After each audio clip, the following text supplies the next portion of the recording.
This is Unit 6, Lesson 2, video number 1. So in the previous video, we looked at common symbols and we were looking at this example of a chemical equation. We talked about the symbols for the elements and compounds. We talked about the little symbols that are after the elements and compounds. And now we talk about these numbers that are in front. So those numbers are going to be related to balancing chemical equations.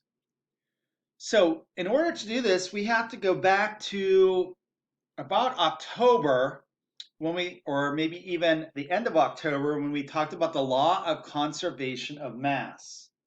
So what this states is in ordinary chemical reactions,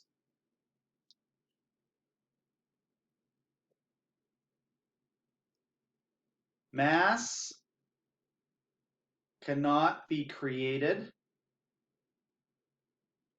nor destroyed. Now, ordinary means that the ones that we have every day. Extraordinary chemical reactions would be things like nuclear reactions. Because in a nuclear reaction, we are destroying mass and turning it into energy. But we normally don't do that in run-of-the-mill chemical reactions. So that means that if we take the masses of all of the reactants, they would have to equal the masses of all of the products. So if we go back up to this original equation, if we took the mass of oxygen and the mass of iron that were used for this reaction, it would equal the mass of rust that we got after the whole reaction is done. So, turning the page,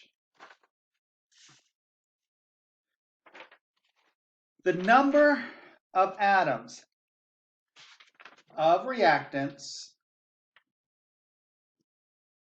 must equal the number of atoms of products. Because the number of atoms is going to give us the mass because each atom has a certain mass. So if we know the number of each type of atom, it has to be the same on both sides. We can't have things just disappearing. Now they might be in a different combination, but they're still there because we're going to have new substances formed. But it's just a rearrangement of those. So if this occurs and the number of atoms is equal on both sides, we say the reaction is balanced. So in order to balance an equation, we put whole numbers in front of an element or compound. Those whole numbers we refer to as coefficients. That's the only thing that we can do is add a number in front of the element or compound to change how many we have. We never, ever, ever change subscripts. So subscripts on compounds can never be changed to balance equations. That's because changing the subscript changes the identity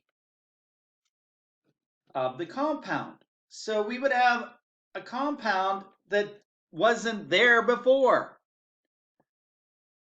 So if I had CO2 and I changed it by removing a subscript of 2, I'd now have carbon monoxide, not carbon dioxide. So I can't add subscripts or change any subscripts. They are going to remain as written.